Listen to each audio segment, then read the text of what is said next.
नमस्कार साथियों, welcome to Chandra classes all of you. आप जान रहे हैं कि आज जो प्राइमरी जूनियर का एग्ज़ाम हुआ था, सेम कल के जो एग्ज़ाम हुआ था, सेम उसी पैटर्न पे आपका मैथ वगैरह सारी चीज़ आई थी, मैथ और साइंस। तो आइए देखते हैं पहला क्वेश्चन इसका 31 नंबर। इसमें देखो क्या कह रहा है। एक सेम टू सेम इसी टाइप का एक क्वेश्चन कल भी था।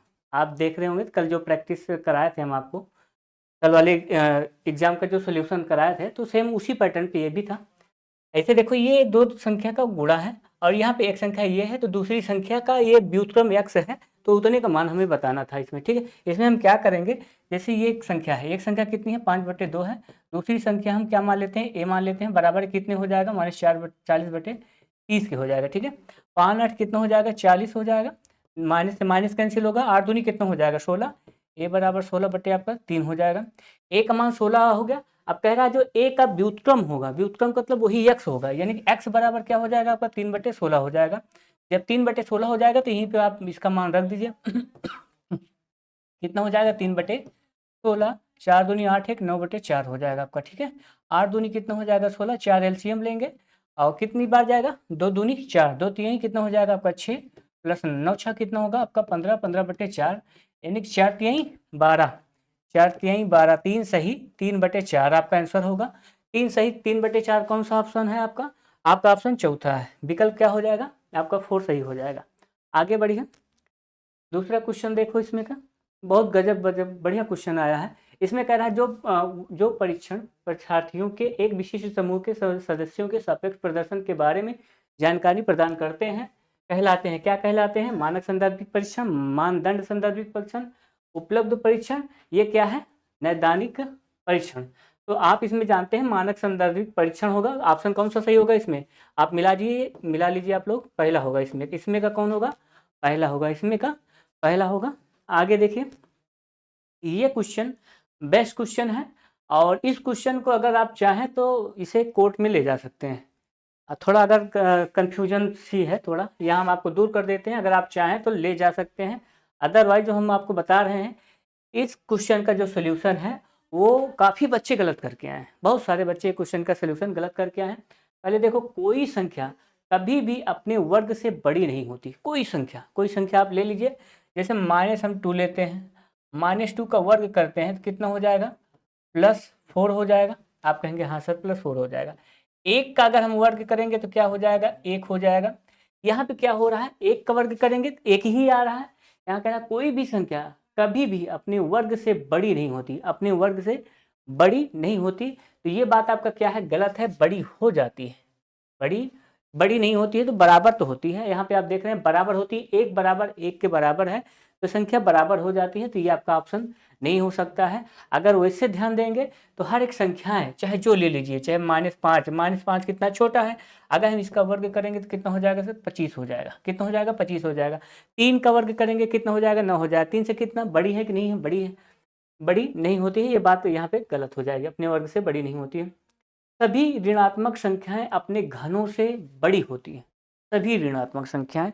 अगर हम सभी ऋणात्मक संख्याएं की बात करें तो -1 अगर जहाँ पे करेंगे, कह रहा सभी ऋणात्मक संख्याएं अपने घनों से बड़ी होती हैं। जैसे -1 का कितना हो जाएगा, -1 ही आ जाएगा। ठीक है, ये क्या हो जा रहा है, बराबर हो जा रहा है, कंडीशन यहीं पे फ्लॉप कर जा रहा है। अगला देख लीजिए, जैसे माइनस हम मान लो हम 3 ले लेते हैं। ठीक है, 3 का हम क्या करेंगे, -3, 3 का हम क्या करेंगे घन करेंगे, -3 का जब घन करेंगे तो 3 त्रिक 9 त्रिक 27 -27 आ जाएगा। कह रहा है कि सभी ऋणात्मक संख्याएं अपने घनों से बड़ी होती हैं। ये घन क्या है आपका -27 है, घन कितना है 27 है, और ये -3 है, -27 बड़ा है कि -3 बड़ा है, तो ये बात सही है। लेकिन जब हम 1 पे आते हैं, 1 वाली कंडीशन पे, तो ये फ्लॉप कर जाता है। इसको लेके आप कोर्ट पे जा सकते हैं, अगर हो सके तो सबको 1 नंबर आपको कॉमन नंबर मिल सकता है शायद। लेकिन कंडीशन यहाँ पे है, अगर ये कितना ग्रेटर देन की इक्वल इज ग्रेटर देन की बात करें तो ये कंडीशन आपकी सही हो जाएगी। ठीक है, लेकिन यहाँ पे अगर माइनस बात करेंगे, माइनस का क्यूब करेंगे तो -1 ही आएगा, तो यहाँ पे इक्वल टू कंडीशन आ रही है, इसलिए ये गलत मान सकते हैं कि ये आपका गलत है। ठीक है, पहली कंड 2 हो गया।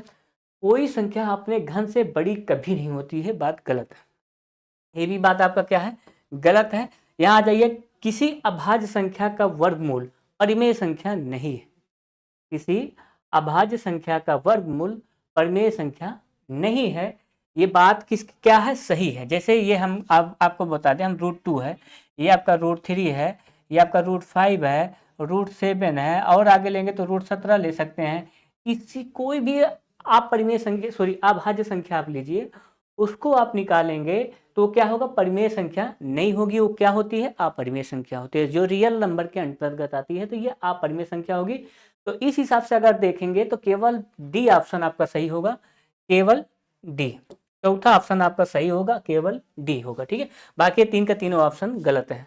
अगर वैसे देखेंगे तो आप इसे कोर्ट मैटर में ले जा सकते हैं। आगे चढ़े, इसमें थोड़ा कंक्लूजन वाला था। ये देखिए अगला सवाल देखिए, ए और डी दो बिंदु रेखाखंड बीसी के एक ही ओर स्थित है, रेखाखंड बीसी के एक ही ओर स्थित है। इस प्रकार है, ए बी बराबर 5, ए सी बराबर 8 और बी सी बराबर कितना है, 4 सेंटीमीटर है, और बी डी बराबर 8 सेंटीमीटर, सी डी बराबर 5 सेंटीमीटर है। कहने का तात्पर्य है कि ये आपका क्या है, आपका बी सी है, ये आपका क्या है, बी से है। बी सी कितना है आपका 4 सेंटीमीटर है, कितना है 4 सेंटीमीटर है। ए बी कितना है, ए बी मान लो ये आपका क्या है, ए बी है, यहाँ पे ए रख दो। ए बी बराबर कितना है, 5 सेंटीमीटर है, और यहाँ पे क्या है आपका B D, B D, C D कितना है, ये भी 5 है, सी डी कितना है, ये भी 5 है, ये डी है। और इसको देखो हम क्या कर रहे हैं, आगे क्या कह रहा है कि ए डी, ए और डी दो बिंदु रेखाखंड बीसी, रेखाखंड क्या है, बीसी, रेखाखंड आपका बीसी, एक मिनट, ये इस तरीके से, ये जो है आपका इस तरीके से, ठीक है, स्थित बिंदु है। इस प्रकार है कि ए बी बराबर इतना, ये सारी चीज आपका दी हुई है। आगे कह रहा है ये इतना है, तब आपको ये सर्वांगसम त्रिभुज के बारे में आपको बताना है कि कौन सा सर्वांगसम त्रिभुज होगा। ठीक है, आप देखेंगे तो ये भुजा और ये भुजा आपकी बराबर है, आप कहेंगे हाँ सर बराबर है, और ये आपका कितना है, 4 सेंटीमीटर है। जब दोनों भुजाएं बराबर, समझ रहे हैं आप, तो ये जब इनको काटेगा, ये आपका कितना है 8 सेंटीमीटर। जैसे ए सी आपका देखो, ए सी आपका कितना दिया है, 8 सेंटीमीटर दिया है। ठीक है, जब ये ए सी 8 सेंटीमीटर है तो बी डी भी कितना होगा आपका, 8 सेंटीमीटर ही होगा। बी डी इसमें नहीं, बी डी भी दे दिया है आपका, बी डी कितना होगा, 8 सेंटीमीटर होगा। अब हमें बताना है कि कौन सा सर्वांगसम त्रिभुज है। आप ध्यान दीजिए, तो ये त्रिभुज की हम बात करें, बी डी टी, ये त्रिभुज की बात करें तो ये 8 सेंटीमीटर है, ये 4 है, ये 5 है, यानी कि भुजा की हम बात करें, भुजा से एंगल से मतलब नहीं है हमें केवल साइड से मतलब है। तो ये वाली साइड और ये वाली साइड इक्वल है, और ये वाली साइड इक्वल है। अब देखो दोनों जो है त्रिभुज हैं, उनका जो बेस है वो 4 सेंटीमीटर है। आप अलग से निकालना चाहें तो अलग से भी निकाल सकते हैं, इसको ऐसे निकाल लीजिए, इस वाले को ऐसे निकाल लीजिए। ये भी 4 है, ये भी 4 है, ये कितना है 5 है, ये भी 5 है, ये 8 है, ये भी 8 है। तो इस प्रकार से साइड आपका सर्वांगसम होगा ए बी सी जो त्रिभुज है, और डी ऊपर से देखिए, ये आपको क्या रखेंगे, डी रखें, डी सी बी, ये आपका क्या है सर्वांगसम है, लेकिन साइड से सर्वांगसम है, इसलिए क्या है विकल्प आपका चौथा सही हो जाएगा। आगे बढ़िए, इसमें देखिए कह रहा है गणित शिक्षण में परियोजना विधि से संबंधित निम्नलिखित कथनों में से कौन सा कथन सही है। यह क्रिया मूलक ज्ञान पर आधारित है, यह एक ऐसी विधि है जिसमें अधिगमकर्ता की भूमिका सबसे कम है। सबसे कम की बात की जा रही है तो ये आपका पहले ही गलत हो जाएगा, सबसे कम है ना, तो ये आपका क्या हो जाएगा, ये आपका गलत होगा, सबसे कम नहीं है। यह एक ऐसी विधि है जो अधिगमकर्ता के एक खोजकर्ता में परिवर्तित कर देती है, ये बात आपकी सही है। यह हमेशा ऑलवेज आपको दिख रहा है, यह हमेशा निगमनात्मक होता है, ऐसा नहीं है कि हमेशा निगमनात्मक होता है, हम कभी कभी ये क्या होता है आपका उदाहरण से रिलेटेड होता है। आगे बढ़ते हैं, इसमें कौन सा सही होगा, आपका पहला सही होगा और तीसरा यानी कि ए और सी सही हो जाएगा। विकल्प आपका चौथा सही होगा, विकल्प आपका कौन सा होगा, चौथा सही हो जाएगा। आगे बढ़ते हैं, विकल्प इसमें चौथा सही हो जाएगा। देखो यहाँ पे दिया है, दी गई समस्याओं में से कौन सी समस्या की प्रकृति में अंतः विषयता है। ठीक है, पहला कंडीशन है दी गई आकृति का दर्पण प्रतिबिंब बनाइए, दी गई आकृति में कितनी सममित रेखाएं हैं ये बताइए। अगला है आप अपना नाम लिखिए और प्रत्येक अक्षर में जहां संभव हो सममित रेखाएं खींचिए। अपने नाम से दी गई ज्यामितीय आकृति में सम्मिलित रेखाएं खींचिए। सबसे ज्यादा पॉजिटिव जो आपको दिख रहा है वो ये दिख रहा है। आप अपना नाम लिखें, नाम लिखने के बाद प्रत्येक अक्षर में जहाँ संभव हो सके वहाँ सममित रेखाएं आप खींचिए। खुद से जब आप करेंगे तो आपको ज़्यादा लाभकारी होता है। कोई भी चीज़ हो खुद के लिए, ये विकल्प आपका कौन सा सही होगा? विकल्प आपका तीसरा सही होगा। आगे बढ़ते हैं। अगला देखिए, ये क्वेश्चन है, कह रहा है 72 से विभाज्य नहीं है। इसमें से आपको एक संख्या देखनी है। कल भी इस तरीके का क्वेश्चन आया था, आज भी देख लीजिए। कह रहा है 72 से विभाज्य नहीं है, तो 72 से वही संख्याएं विभाज्य नहीं होंगी जो इनके जो फैक्टर है, जो इनके गुणनखंड होगा उससे विभाज्य न हो, यानी कि इनका फैक्टर 9/72 होगा। ऐसी संख्या हम देखेंगे जो 9 से ना कटे, वही इसका आंसर हो जाएगा। ठीक है, तो आप यहाँ जाइए, 9 हटा दीजिए। अब 5 5 4 9 ये हट जाएगा, ये पूरा 9 से कट जा रहा है तो ये विभाज्य है। 9 से कट जाएगा ये भी, और 5 4 9 से ये कट जाएगा, 2 1 3, यहाँ पे 3 बच रहा है, ये 9 से संख्या नहीं कट रही है। ठीक है, और यहाँ पे आ जाइए 8 8 3 24, 8 3 24, 8 चौक 32, 32 4 36, ये आपका इसका योग 36 आएगा, 9 से कट जाएगा तो ये भी हो सकता है। और यहाँ भी आ जाइए, 8 दूनी 16, 16 4 20, 20 7 27, 27 9 तक 27, 9 से कट जाएगा, ये भी हो जाएगा। ऑप्शन आपका कौन सा सही होगा इसमें? ऑप्शन आपका दूसरा सही हो जाएगा, डिविजिबिलिटी के रूल से। ठीक, आगे बढ़ते हैं। अगला सवाल देखिए, आधारभूत अवधारणाएं जैसी आकृति या परिमाप, क्षेत्रफल और बहुभुजों की विशेषताओं का परिचय देने के लिए निम्नलिखित में से कौन सी एक प्रभावी शिक्षण अधिगम सामग्री है? आपका कौन सा है? जियो बोर्ड है, आप सब जानते हैं। पहला ऑप्शन इसमें सही हो जाएगा। कौन सा ऑप्शन आपका कौन सा सही होगा? पहला ही सही हो जाएगा, जियो बोर्ड। ठीक है, जियो बोर्ड पहला ही ऑप्शन आपका सही होगा। सेम इसी पैटर्न पे अभी कल सवाल पूछा गया था। फर्क इतना है, यहाँ पे क्या पूछा था, उस कल वाले कुछ प्रश्न में a+b का मान पूछा था, यहाँ a-b का मान पूछा है। तो हम जानते हैं कि क्या होता है कि a+b का होल स्क्वायर बराबर हम क्या लिखेंगे, a-b का होल स्क्वायर, और यहाँ पे क्या कर देंगे, प्लस 4ab कर देंगे। ठीक है, जब 4ab करेंगे 2ab घट जाएगा, तो ये इसकी का फॉर्मूला बन जाएगा आपका।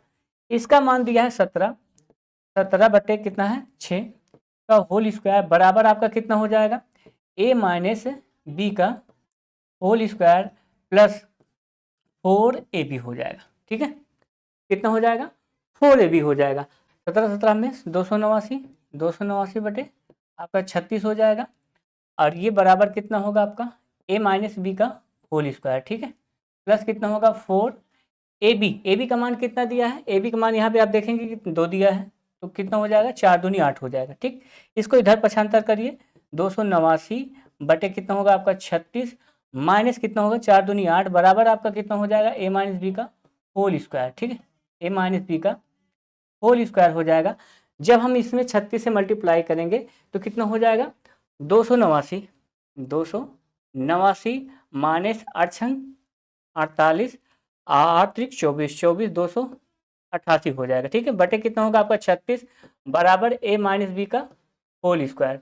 जब इसमें से हम घटाएंगे तो कितना आएगा, 1 बटे आपका 36 आ जाएगा, 1 बटे 36 बराबर कितना हो जाएगा, a-b का होल स्क्वायर होगा। तो a-b बराबर इसका वर्गमूल निकलेगा तो कितना हो जाएगा 1 बटे 6 हो जाएगा। a-b का मान कितना आएगा 1 बटे 6, 1 बटे 6 कहाँ पे है, 1 बटे 6 तीसरा ऑप्शन है, यही आपका ऑप्शन सही हो जाएगा। कितना आएगा 1 बटे 6 आ जाएगा। ठीक है, क्लियर इतना। आगे देखते हैं। ठीक, अगला सवाल देखिए, अगला हम देखेंगे 41 नंबर। इसमें क्या कहता है, निम्नलिखित में से कौन सा एक रचनात्मक आकलन का एक लक्ष्य है? आकलन को अध्यापन का एक हिस्सा बनना है, बात सही है आपकी। बच्चों को श्रेणीबद्ध और उनका स्थान नियोजन करना। ठीक, यहाँ पे देखो, हिंदी में ना समझ में आए तो इंग्लिश देख लीजिएगा। रैंकिंग एंड प्लेसमेंट हम बताए थे इसके पहले जब टैग वर्ड पढ़ाए थे, तो वहाँ पे आपको बताया था कि जहाँ पे रैंकिंग की बात की जाए वो आपका क्या होगा, निगेटिव होता है, तो ये आपका ऑप्शन नहीं होगा। ये आपका अगला देखिए, अगला क्या कह रहा है, बच्चों को प्रतिपुष्टि प्रदान करना। प्रतिपुष्टि प्रदान कर सकते हैं पहला दूसरा, यानी कि ए और सी सही है। विकल्प आपका कौन सा सही होगा, विकल्प आपका दूसरा सही हो जाएगा। ठीक है, आगे बढ़ें। अगला देखिए, ये क्वेश्चन देखो, इसमें हमें क्या करना है, इसमें हमें ये करना है कि सारी संख्याएं हैं, पहले सारी संख्याओं को हम जोड़ लेंगे, सारी संख्याओं को हम जोड़ लेंगे। सारी संख्याओं का हम जोड़ेंगे तो कितना आ जाएगा, इनका योग जो है हम आपको बता दें, इनका योग आप ऐड करेंगे तो 4500 आएगा। कितना आएगा 4500 आ गया। सारी संख्याओं को सबको ऐड करना है, तो इनका जो आएगा आपका 4500 आ जाएगा। कितना आ जाएगा? 4500 आएगा। ठीक है, 4500 आएगा। ये 4500 जब आएगा यहाँ पे आपका, ये 4500 आएगा। उसके बाद क्या कह रहा है, आप ध्यान दीजिए कि ये जो है हमें क्या कर निकालना है, उन त्रिज्य खंडों के केंद्रीय कोणों में अंतर बताइए, ये निकालना है। हम जानते हैं कि ये आपका सभी इनका सबका योग 445 कितना 4500 बराबर हमारा कितना होता है, इन सब का योग किसके बराबर होगा? आपका 180 अंश के बराबर होगा। किसके अंश के बराबर होगा? 180 अंश के बराबर होगा। एक अगर हम डिग्री की बात करें, एक की बात करें, एक का मान अगर हम निकालें तो ये कितना होगा? 180 बटे टोटल कितना होगा? 4500, सॉरी 180 का नहीं, होल का होगा 360 का होगा। कितना होगा? 360 का होगा। ये आपका 360 अपान कितना हो जाएगा? आपका 4500। अब हमें देखो, आप यहाँ आ जाइए, आप यहाँ देखेंगे कितना है ये, किसने पूछा है? देखो, मार्च और जनवरी का पूछा है। जनवरी का आपका 500 है, मार्च में कितना है? 840 है। कितने का अंतर आ रहा है? 340 का अंतर आ रहा है। तो 340 का अंतर आ रहा है, तो 340 का हमें मान पता करना है, इन अंतर का मान पता करना है 340 का। 340 का जब हम मान पता करेंगे, ये एक प्रकार से रेडियन में है, तो ये कितना हो जाएगा? 450 सॉरी 4500 गुणे कितना होगा आपका 340। 340 का मान ही पूछ रहा है, इसका अंतर का मान पूछा है कि उसमें डिग्री में कितना होगा। जब डिग्री में कितना होगा ये आपको बताना है। 1 0 से 1 0 यहाँ कैंसिल कर दो, 1 0 से 1 0 यहाँ कैंसिल कर दो। अब हम किससे करते हैं? कितने से कट रहा है? 3 से। 3 एक नम 3, 3 पचे 15 और 3 एक नम 3, 3 दूनी 6। ठीक है, 15 से हो रहा है यहाँ पे। आप इसको जब भाग करेंगे, 12 से इसको इतना गुणा करेंगे, इसको भाग करेंगे, तो आपका कितना आ जाएगा?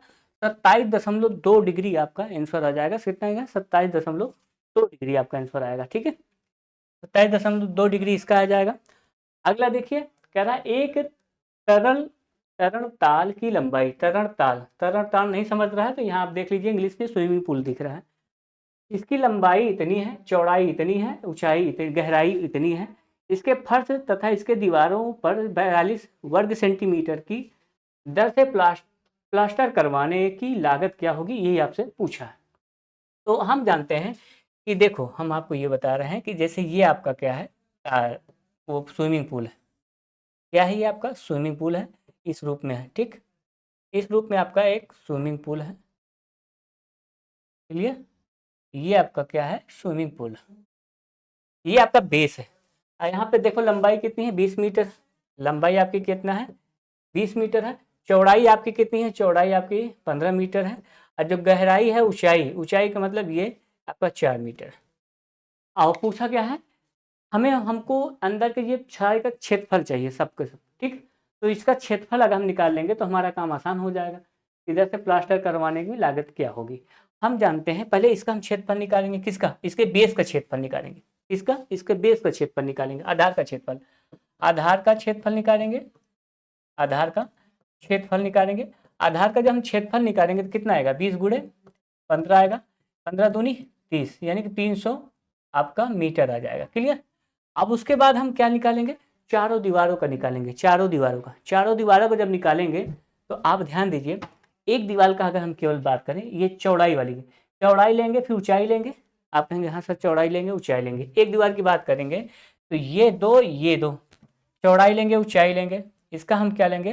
अगर हम चौड़ाई की बात करें तो चौड़ाई का अगर हम क्षेत्रफल निकालें, ऐसे समझिए, तो कितना होगा? 2 गुणे, इसकी हम बात करेंगे 15 गुणे आपका कितना हो जाएगा? 4 हो जाएगा। अगर हम उसके ये लंबाई की बात करें, लंबाई का जो क्षेत्रफल होगा, इस वाले इसका जो लंबाई होगी, अब इसकी ऊंचाई से मल्टीप्लाई होगा। इसका मतलब ये हुआ, आप इसमें लिख सकते हैं 2 गुणे लंबाई वाले क्षेत्रफल, लंबाई वाले भाग का क्षेत्रफल। 2 गुणे आपका कितना हो जाएगा? 20 गुणे आपका 4 हो जाएगा। ठीक है, क्लियर? आप हम यहाँ पे इनको दोनों को जोड़ेंगे।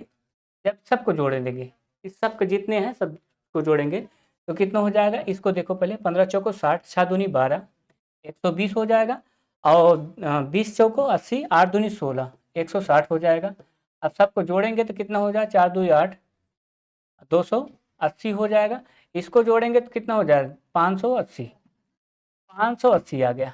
आंतरिक जो आपका इसका जो तालाब का जो क्षेत्रफल है, यानी कि स्विमिंग पूल का, इतना आ गया। अब इससे हम कितना क्या कर रहे हैं, 1500 रुपये कितना है यहाँ पे, 42 रुपये प्रति मीटर के हिसाब से हम इसमें हम क्या कर रहे हैं, रंगाई या फिर पुताई कर रहे हैं। तो कितना आएगा, 0 आएगा, 2 चौको 8, 2 8 16, अंतिम में 6 किस में है, 0 के बाद 6 किस में है, इसी में है ना। तो विकल्प आपका यही सही हो जाएगा और हमें मल्टीप्लाई करने की पूरा जरूरत नहीं है। देखो 2 0 में 0 और 2 8 कितना हो जाएगा आपका 16, फिर 4 1 मिनट, 2 0 में 0 और 2 8 16 के 6 और फिर आपकी 4 0 में 0, हाँ सही है 6 यूनिट डिजिट कितना आ रहा है, 6 आ रहा है। तो आपका आंसर दूसरा ही हो जाएगा और इसमें कुछ करने की जरूरत नहीं है आपको। ठीक, अगला देखिए 44 नंबर क्वेश्चन कह रहा है पैटर्न की समझ का विकास बीजगणित पढ़ाने के लिए आवश्यक माना जाता है, निम्नलिखित में से कौन सा दिए गए कथन के लिए सही कारण को निरूपित करता है। ए जो है आपका पैटर्न तुलनात्मक रूप से आसान है। बी है पैटर्न में बहुत सारे वास्तविक जीवन के अनुप्रयोग होते हैं जैसे बीजगणित में नहीं होते हैं। अगला है पैटर्न सामान्यीकरण से संबंधित है। अगला है पैटर्न जो है बनाना रचनात्मक मानसिक को बढ़ावा देता है। तो ये आपका तुलनात्मक रूप से आसान है, ऐसा नहीं है। ठीक है, तो ये आपका पहला ऑप्शन कौन सा निरूपित करता है, तो ये आपका जो है पैटर्न सामान्यीकरण से संबंधित है। तो ये आपका तीसरा ऑप्शन इसमें सही हो जाएगा। यहाँ जनरलाइज देख लीजिए, जनरलाइज से संबंधित है। ठीक है, तो आपका इसमें कौन सा सही होगा, इसमें आपका तीसरा सही हो जाएगा। आगे बढ़ते हैं अगला क्वेश्चन में। देखिए ये क्वेश्चन बहुत बढ़िया है, इसमें काफ़ी बच्चे गलती करके आए हैं। इसमें ना तो समझ में आ रहा है कि इसमें सिंपल इंटरेस्ट निकालना है या फिर कंपाउंड इंटरेस्ट निकालना है, बच्चे नहीं समझ पा रहे हैं। तो हम आपको यहाँ पे बता दें, अगर सिंपल इंटरेस्ट नहीं आ रहा है तो यहाँ पे आपको एक चीज़ ध्यान देने की जरूरत थी आपको, कहाँ पे, यहाँ पे कंपाउंडेड हाफ ईयरली। ठीक है, कंपाउंड इंटरेस्ट ऐसे भी आप समझ सकते हैं अगर सिंपल इंटरेस्ट से नहीं आ रहा है। हम इसको आसान से तरीके से बताते हैं किस तरीके से आप कर सकते थे। आप ये करते हैं कि ये क्या कर रहा है, 20% वार्षिक ब्याज से ये एक सही 1/2 यानी 1.5 वर्ष की बात करी जा रही है, जबकि ब्याज जो है अर्धवार्षिक है। अर्धवार्षिक का मतलब ये क्या हो जाएगा, ये 10% हो जाएगा। और आपका जो टाइम है टी कितना हो जाएगा, 3 कितना हो जाएगा, 3 हो जाएगा। 1.5 वर्ष है, 1.5 वर्ष में कितने छमाही होते हैं, 1.5 वर्ष में आपके 3 छमाही होते हैं। कितने छमाही होते हैं, 3 छमाही होते हैं। तो हम जानते हैं कि ये देखो जब भी अगर कंपाउंड इंटरेस्ट की बात करें तो ये 10% है। पहले जो वर्ष है यानी पहले छमाही 10% था, 10 से क्या हो गया, 11 हो गया। फिर अगले सवा छमाही 10 था, 10 से क्या हो गया, 11 हो गया। अगले छमाही 10 से 11 हो गया। इसको देखिए 10 दम में 100 दम में 1000 हो जाएगा आपका। ये 11 ग्राम में 121, फिर 1331 हो जाएगा। गुणा करेंगे कितना आ जाएगा आपका, 1331 हो जाएगा। ब्याज कितना निकल रहा है, 331 रुपये ब्याज निकल रहा है। ये मूलधन है, ये आपका मूलधन है। ये आपका क्या है, मिश्र धन है। ये आपका क्या है, अमाउंट सॉरी ब्याज है, कंपाउंड इंटरेस्ट का ब्याज है। ये कितना है, 1000 है, 1000 नहीं है, कितना है ये आपका कह रहा है यहाँ पे 7000 है। कितना है, 7000 दिख रहा है, 7000 है यहाँ पे। ठीक है, जब ये आपका कितना है 7000 है तो इससे कितने गुना है, आप कहेंगे सर 7 गुना है। तो ये भी आपका कितना गुना होगा, 7 गुना होगा। ये भी आपका कितना गुना होगा, 7 गुना होगा। 7 एकड़ नम 7, 7 तिरिक 21 से 1 हासिल करें 2, 7 तिरिक 21 21 2, आपका 2300 कितना हो जाएगा, आपका 2317 हो जाएगा। यहाँ तक समाप्त हुआ। आगे दूसरा स्टेप देखिए, यहाँ पे क्या कह रहा है, 8000 की बात कर रहा है, 8000। और ये क्या है 10%। और वर्ष कितना है, 2 वर्ष है।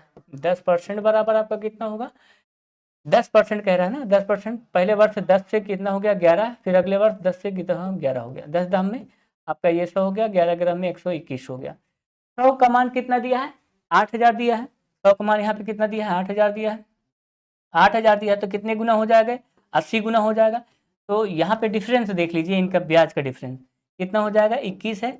21 भी आपका कितना गुना होगा, 80 गुना होगा। 8 एकड़ नम 8, 8 दूनी 16, 1600 कितना हो जाएगा, 80। यहाँ पे कितना निकला है, 2317, 2317 और 1680। पूछा क्या था इसमें, ब्याज का अंतर पूछा था। ब्याज का अंतर कितना है आप, हाँ सही है। ये आपका कितना हो जाएगा, 7। किसी में 7 दिख रहा है, यूनिट डिजिट पहले में 7 दिख रहा है, तो आपका पहला ही ऑप्शन सही हो जाएगा। आप आगे मत घटाइए, आगे घटाने की जरूरत नहीं है, 637 ही आएगा। ठीक है, कितना आएगा, 637 ही आएगा। यहाँ पे थोड़ी एक कंफ्यूजन है, इसको आप देख लीजिएगा। इसमें ये है कि आपको बताना है कि जब भी पिरामिड की बात करें तो उससे जो है आपके, हम ये बता दे रहे हैं, उसके जो फलक होते हैं, फलकों की संख्या कितनी होती है? 4। शीर्षों की संख्या 4 होती है। किनारों की संख्या कितनी होती है? 6 होती है। किनारों की संख्या कितनी होती है? 6। अब हम देखते हैं एक्स वाई जेड को रखने के बाद जो है, एक्स वाई जेड को रखने के बाद कौन सा इक्वेशन सेटिस्फाई कर रहा है। तो इसको चेक करने पे एक भी इक्वेशन सेटिस्फाई नहीं कर रहा था, तो ये क्वेश्चन थोड़ा होल्ड करते हैं, ठीक है, इसको बाद में भी देख लिया जाएगा। हालांकि इसमें का जो आंसर है, अच्छा थोड़ा चेक कर लेते हैं। अगर हम यहाँ पे जो नज़दीकी आंसर होगा, 4 दूनी कितना हो जाएगा? पहले में 8, और फिर 4 तीन कितना हो जाएगा? 12 हो जाएगा। अब वहाँ पे 6 रखो, -6, 6 गुणे 6 बराबर, यहाँ पे क्या कह रहा है? 8 कह रहा है। तो ये कितना हो जाएगा? 12 8, एक मिनट, 4 3 12, 4 दूनी 8, 12 8 20, माइनस कितना हो जाएगा? 12 बराबर कितना हो रहा है? 8 आ रहा है। पहला ही क्वेश्चन सेटिस्फाई कर रहा है, तो यही आपका आंसर हो जाएगा। पहला ही ऑप्शन सही है, ठीक है, और आपने चेक करने की जरूरत नहीं है। एक बार फिर से देख लेते हैं। 20 20 में से 12 चले गए, 8 चले, इतना ही बचेगा। इसका मतलब पहला क्वेश्चन आपका सेटिस्फाई कर रहा है, सही है, गलत नहीं है, होल्ड करने की जरूरत नहीं है, नहीं पहला आपका सही है। अगला देखिए, इसमें क्या कह रहा है? √2 एक अपरिमेय संख्या है को प्रमाणित करने के लिए निम्नलिखित में से कौन सी प्रमाणित करने की विधि सबसे उपयुक्त है। आप कक्षा 9 में अगर पढ़े हो तो आपको ये सिखाया जाता है कि आप √2 √3 को कैसे सिद्ध करेंगे, ये क्या है, परिमेय संख्या है कि नहीं है, या अपरिमेय संख्या है। तो उसमें आप अगर इंग्लिश में देखे होंगे तो कहता है which is contradiction, which is contradiction, यानी पहले हम क्या मानेंगे? गलत मानेंगे, गलत मानेंगे और उसको हम गलत ही प्रूव कर देंगे, तो क्या हो जाएगा? व्हिच इज कंट्राडिक्शन हो जाएगा। या सत्य मान के उसे सत्य प्रूव कर, सत्य नहीं असत्य ही मानते। जैसे ये हम क्या माने हैं? √2 एक परिमेय अपरिमेय संख्या है, इसको प्रमाणित करना है, तो हम पहले कंडीशन ये मानते हैं कि √2 is irrational number, √2 is rational number मानते हैं। क्या मानते हैं? रैशनल नंबर मानते हैं, यानी कि परिमेय संख्या मानते हैं। अब अंत में हम दिखाते हैं कि भैया ये तो परिमेय संख्या है ही नहीं, तो फिर व्हिच इज कंट्राडिक्शन हो जाएगा, विरोधाभास हो जाता है, कंट्राडिक्शन हो जाता है, यानी विरोधाभास हो जाता है। विकल्प आपका तीसरा सही हो जाएगा। पहला ही चैप्टर आप देखेंगे नंबर सिस्टम में, तो ये चीज़ आपको देखने को मिलेगी।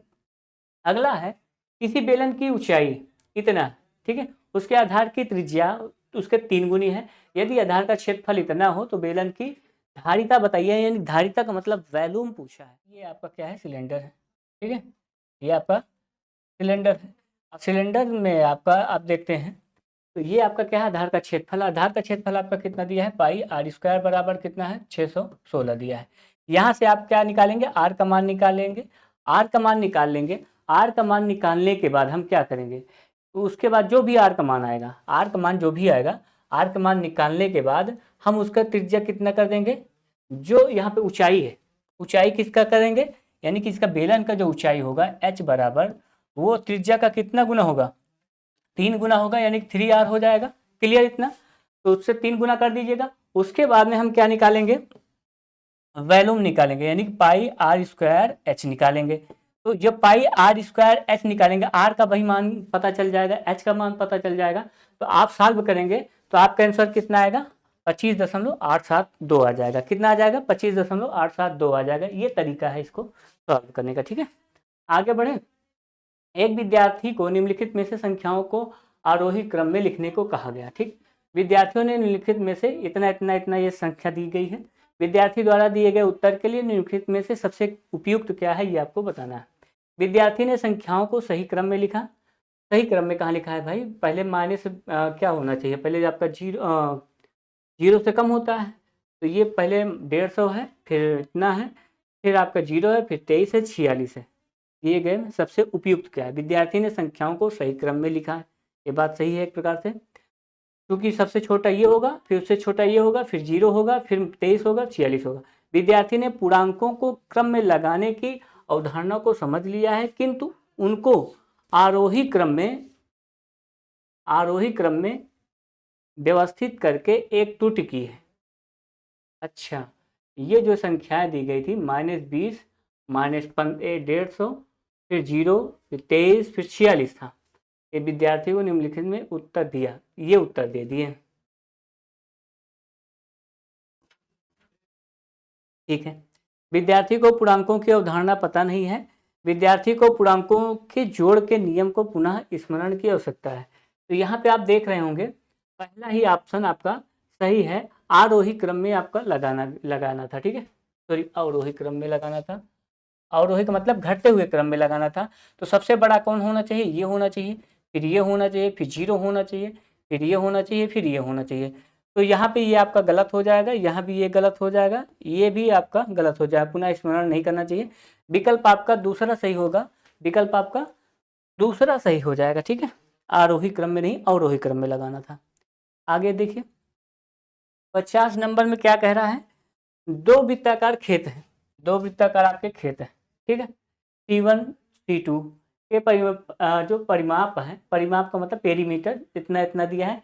C3 त्रिज्या की C3 त्रिज्या क्या होगी यदि इसका क्षेत्रफल C1 प्लस C2 के क्षेत्रफल के योग के बराबर है। हम जानते हैं कि जो वृत्त होता है उसकी जो परिधि होती है, यानी कि परिमाप जो होता है कितना होता है, 2πr होता है। यानी कि C1 बराबर क्या हो जाएगा, 2πr1 बराबर आप लिख सकते हैं कितना हो जाएगा, ये 40 सेंटीमीटर। कितना है, 40 सेंटीमीटर। यहाँ पे आप क्या करेंगे, आप पाई का मान रखना चाहें रख दीजिए, कितना हो जाएगा, 2 गुणे 22/7, 22/7 रखेंगे। आप पाई का मान मत रखिए, ऐसे ही रहने दीजिए। तो ये इसको कैंसिल करिए, कितना हो जाएगा, πr1 बराबर आपका कितना होगा, 20 सेंटीमीटर, 20 मीटर है, मीटर में रख दीजिए, 20 मीटर है। क्लियर। अगला देखिए C2 बराबर कितना होगा आपका, 2πr2 हो जाएगा। 2πr2 बराबर आपका कितना दिया है, 96 सेंटीमीटर है, 96 है। 2 से 2 कैंसिल करो, πr2 बराबर आपका कितना हो जाएगा, 2/3, 2 चौको 8, 2 8 सॉरी 2 चौको 8, 2 8 16, कितना हो गया, 48। πr2 का कितना मान आया, 48 मीटर आ गया, ठीक है। क्लियर, इतना हुआ। अब जो क्या कह रहा है, कह रहा है C1 और C2 के क्षेत्रफल के योग के बराबर है, किसकी, C3 की जो त्रिज्या है, C3 की जो त्रिज्या है, ठीक है, ये किसके योग के बराबर है, C3 की जो रेडियस है, रेडियस ये बराबर है C1 C2 के क्षेत्रफल के बराबर। अब हमको ये पता चल गया, R का मान पता चल गया, R का मान क्लियर पता चला कि R बराबर हमारा R1 बराबर 20 मीटर बटे कितना होगा, पाई हो जाएगा।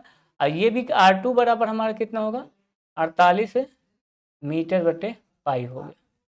क्लियर, ठीक। ये पेरीमीटर से हमारा R का मान निकल आया। अब C1 C2 के क्षेत्रफलों के योग क्या होगा, ये आपको बताना होगा। तो इनको हम C1 C2 का योग करेंगे, योग करने के बाद हम कितना C3 के बराबर दिखा देंगे, उसकी त्रिज्या के बराबर दिखाएंगे। फिर वहाँ पे हम त्रिज्या निकालेंगे, जब वहाँ पे हम त्रिज्या निकालेंगे तो हमारा कितना आ जाएगा, ये आपका 52 सेंटीमीटर आपका निकल के बाहर आ जाएगा। क्लियर, यहाँ से आप ऐसे सॉल्व कर सकते हैं, आप देख सकते हैं आगे के, ठीक, ये तरीका है। अगला देखिए, निम्न मापनों में से कौन सा मापन एक समकोण त्रिभुज की भुजाएं हो सकती हैं। समकोण त्रिभुज का आप रूल जानते हैं, समकोण त्रिभुज का आप रूल जानते हैं कि कैसे होता है। समकोण त्रिभुज ऐसे आप बना सकते हैं, और उसके बाद बनाने के बाद हम जानते हैं ये आपका कर्ण है, कर्ण का वर्ग करेंगे, और ये आपका लंब का वर्ग है, और ये आपका आधार का वर्ग है, ठीक है, इसका वर्ग करेंगे। इन दोनों को वर्ग करने के जोड़ के इसके योग के बराबर कर देंगे। तो सबसे बड़ा वाला भुजा देखते हैं, तो इसमें अभी ऐसा नहीं समझ में आया तो इसको थोड़ा और कम कर लीजिए, 214, और ट्रिपलेट जो बनेगा वही आपका होगा, ये 25 बार होगा, ये कितना 24 बार होगा। तो ये भी एक प्रकार से ट्रिपलेट है, तो ये आप यूज कर सकते हैं। 24 का स्क्वायर करेंगे, फिर आप इसका स्क्वायर करेंगे, 7 का स्क्वायर करेंगे, दोनों को जब हम जोड़ेंगे तो कितना हो जाएगा, 25 के स्क्वायर के बराबर हो जाएगा। आपका पहला ही ऑप्शन ये सही होगा। इसमें आ जाइए, इसमें आएंगे तो ये देखिए कितना है आपका, ये आपका है, देखो ये रूट में है, ये आपका रूट में, ये आपका कितना हो जाएगा, रूट आपका 50 43 मल्टीप्लाई आपका ये होगा 25, 25 गुणे कितना कर सकते हैं, 2 कर सकते हैं। नीचे बट्टे में करेंगे तो ये आपका रूट कितना हो जाएगा, 32, 32 को हम क्या लिख सकते हैं, 4 8 32, तो यानी कि 16 दूनी 32, 16 गुणे 2 कर सकते हैं। तो आप कहेंगे हाँ सर इतना कर सकते हैं, ये आपका हो जाएगा, इसको आप लिख सकते हैं 21 गुणे 21, 21 गुणे 21 गुणे कितना हो जाएगा आपका, 3 हो जाएगा। कितना हो जाएगा आपका, ये 3 हो जाएगा। और ये आपका होगा, इसको हम करेंगे तो ये 41 गुणे 41 गुणे आपका 3 आएगा, ठीक है। तो 41 हो इसका वर्गमूल बन जाएगा, वर्ग इसका वर्ग बन जाएगा, तो 41 का वर्ग होगा तो बाहर चला जाएगा। बराबर इसे हम क्या कर सकते हैं, 41 गुणे 5 रूट यहाँ पे 3 है, यहाँ पे 2 रूट 6 हो जाएगा। ये आपका कितना है, 21 गुणे आपका कितना हो जाएगा, 21 गुणे 4 चौक 16, ये 4 का होगा तो 4 बाहर निकलेगा, रूट कितना हो जाएगा 6 से कैंसिल कर दीजिए। 5 एक नम 5, 5 चौक 20 यानी 205 है, और नीचे 4 एक नम 4 दूनी 8, 204 5/84 विकल्प आपका दूसरा सही होगा, ठीक है। अगला देखिए, ये होगा, ये थोड़ा ब्लर है, इसमें हम आपको बता देते हैं कौन सा आंसर सही है। वस्तुओं पर छूट की अवधारणा के शिक्षण के अंतर्गत एक शिक्षिका के एक लोकल मार्केट के भाषण की योजना बना सकती है, इसका सबसे उपयुक्त कारण हो सकता है। यह विद्यार्थियों को औपचारिक रूप से गणित अवधारणाओं के अधिगम के अवसर प्रदान करेगा। दूसरा है, यह विद्यार्थियों के को सेल से संबंधित विभिन्न विज्ञापनों को देखने के लिए और दुकानदारों से इनके अभिकलन पर चर्चा करने का अवसर प्रदान करेगा। यहाँ पे आपको क्या अवसर प्रदान किया जा रहा है, ठीक है। तो ये जहाँ पे हम आपको बोलेंगे जहाँ पे अवसर प्रदान किया जाए वो आपका पॉजिटिव वर्ड है। यह विद्यार्थियों के शिक्षक दोनों के लिए मौज मस्ती वाली बात यहाँ पे की जा रही है, ये नहीं हो सकता आपका। अगला है, इस तरह के क्षेत्र भ्रमण अनिवार्य होता है जैसा कि राष्ट्रीय पाठ्य चर्चा रूपरेखा, ये भी आपका क्या हो जाएगा, गलत होगा। ये गलत है, ये आपका सही है, ये भी गलत है, ये भी गलत है। दूसरा आपका विकल्प इसमें सही हो जाएगा, दूसरा सही होगा, ठीक है। चलिए आगे चलिए, इसमें आ जाइए। इसमें देखिए कितना दिया है, x/y का मान इतना दिया है, हमें यहाँ पे इतना मान पता करना है। पहले हमें x/y का मान निकाल लीजिए, x/y का मान निकाल के यहाँ पे हम रख देते हैं, जो आएगा हमारा आंसर हो जाएगा। इसे हम देख लेते हैं, x बटे क्या है, y है, बराबर कितना हो जाएगा, ये आपका देखो, ये आपका -3 बटे आपका 3 त्रिक का 9 त्रिक 27, हम डायरेक्ट कर रहे हैं, 27/1 हो जाएगा, ठीक है। 27/1 ये भाग था, अब इसे हम गुणन बदल दे रहे हैं। इस कितना हो जाएगा, 3 त्रिक 9 त्रिक 27, त्रिक का 81 बटे, ये आपका कितना हो जाएगा, 81 बटे आपका 2 दूनी 4 दूनी 8 दूनी 16 हो जाएगा, ठीक है। क्लियर इतना। अब हम इसे हम सॉल्व करेंगे तो कितना हो जाएगा, 27 गुणे 8/16 होगा, कितना हो जाएगा, या फिर इसे कैंसिल कर दीजिए ना, कितना आ रहा है, 81 आ रहा है, 81 बटे आपका 16 आ रहा है, ठीक है। 81, 3 त्रिक 9 त्रिक 27, 27 त्रिक 81 बटे 16 आ रहा है।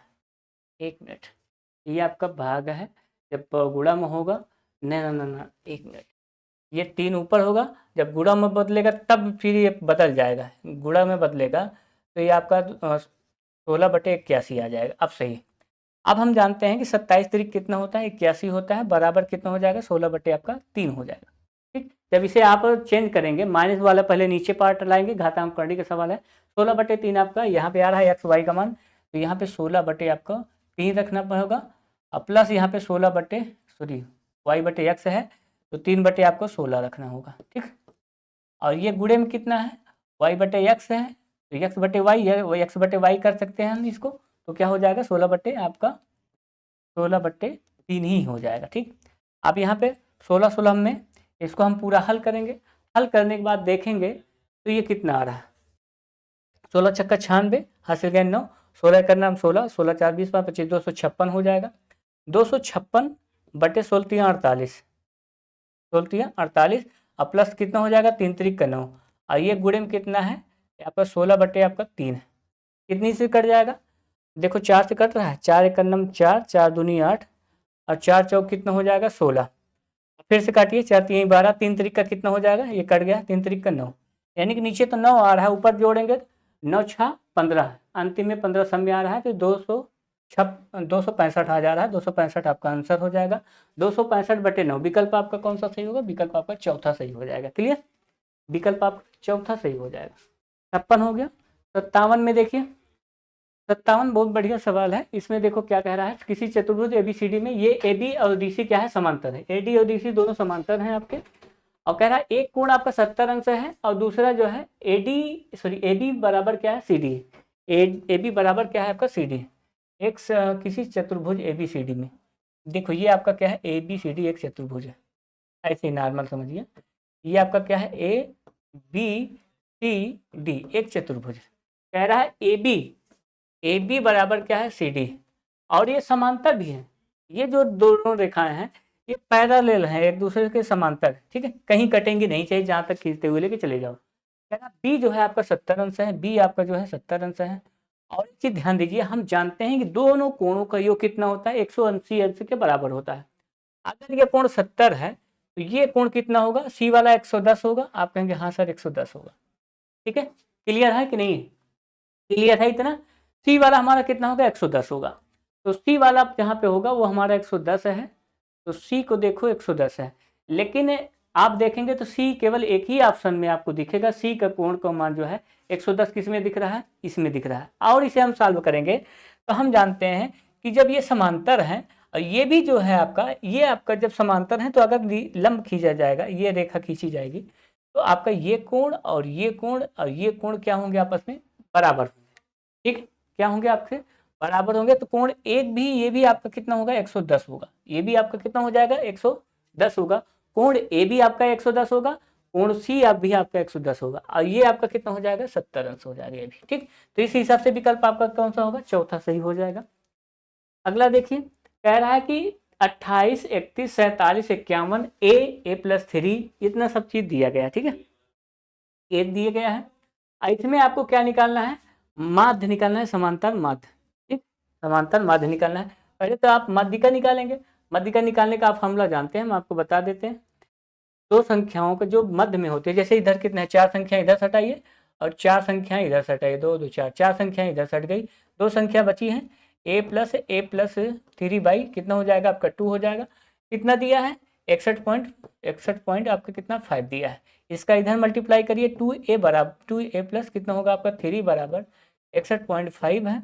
2 से गुणा करेंगे, बराबर 2 पंचे 10 की 0, 2 1 का नम 2 1 3, 2 3 2 छंग 12 12 12 हो जाएगा, 1200 123 हो जाएगा, एक अंक के दशमलव लगाएंगे तो यहाँ पे, ठीक है।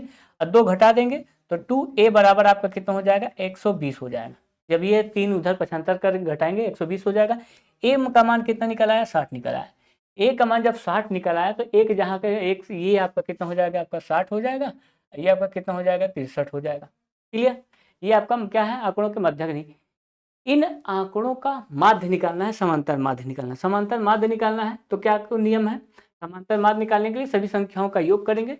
योग करने के बाद हम क्या करेंगे, जितनी संख्या है 10 संख्या है 10 से हमें विभाजित कर देंगे। तो आप योग करके देखिए, आप योग करेंगे तो देखो यहाँ पे यूनिट डिजिट सी से हम करते हैं, ठीक है। 8 4 कितना हो जाएगा 12, 12 1 13 हो जाएगा, और 13 3 कितना हो जाएगा 16, 16 1 कितना हो जाएगा 17, 17 7 कितना हो जाएगा 24, 24 1 कितना हो जाएगा 25, 25 3 कितना हो जाएगा 25 35, 25 कितना हो जाएगा 35 हो जाएगा आपका 25, यहाँ पे आपका 25 25 8 कितना हो जाएगा आपका 33 हो जाएगा। 33 का मतलब 3। अब जब एक अंक पे दशमलव लगाएगा तो यूनिट डिजिट आपका कितना आएगा, 3 आएगा। तो आपको पूरा हल भी नहीं करना है, आपको बड़े आराम से ये बता देना है, चौथा आपका ऑप्शन सही हो जाएगा, ठीक है। पूरा हल करने की जरूरत नहीं है, 10 से हमें भाग देना है तो एक अंक बाद दशमलव लगेगा बस, ठीक।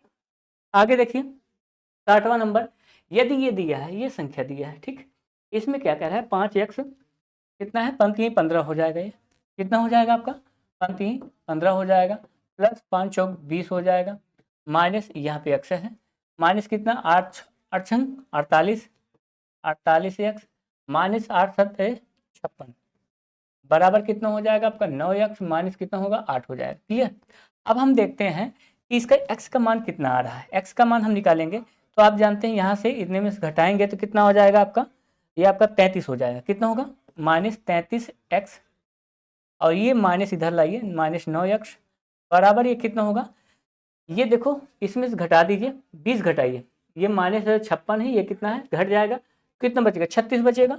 36 माइनस 36 जब उधर जाएगा प्लस में बदलेगा, माइनस 8 प्लस कितना होगा 36 हो जाएगा, ठीक है। अब इसको हम ऐड करेंगे तो कितना आएगा 9 3 9 3, देखो ये सही क्लियर है कि नहीं क्लियर है, ये ठीक है। और 9 3 कितना हो जाएगा आपका 12 हो जाएगा, और कितना हो जाएगा, ये 42 हो जाएगा। 42 x बराबर ये कितना होगा आपका 28 आ जाएगा। कितना आ जाएगा, 28 आ जाएगा। यानी x बराबर कितना हो जाएगा, और माइनस क्लियर है ना, माइनस तो है, देखते हैं। ये माइनस बच रहा है, ये माइनस है, ठीक है, ये कितना है प्लस 36 है, ये माइनस तो बचेगा ही। माइनस कितना हो जाएगा, 28 बटे आपका कितना होगा 42 हो जाएगा। ठीक, 7 चौक 28 और 7 छंग 42, यानी कि 14 दूनी 28, 14 त्रिक 42, 14 दूनी 28, 14 त्रिक 42, 2/3 माइनस का 2/3 आया है, रख दीजिए इसमें। माइनस 3 गुणे, देखो 3 गुणे माइनस 2/3 करेंगे, प्लस कितना होगा 4 का होगा, तो कितना हो जाएगा, आप ऐसे ही कैंसिल हो जाएगा, 3 से 3 कैंसिल हो गया, बराबर कितना आ गया, -2 में से 4 चले जाएंगे तो 2 ही आपका आंसर हो जाएगा। विकल्प आपका तीसरा सही हो जाएगा। ठीक, काफ़ी ज़्यादा आसान सा सवाल था। आप इस फिर से एक बार देख लीजिए, ताकि अगली बार जो है अपना आंसर भी आप लोग मिला लीजिए। जब भी जूनियर का एग्ज़ाम दें तो इस टाइप का ये अप्रोच आप अप्लाई कर सकते हैं। ठीक, thank you so much for watching. जय हिंद।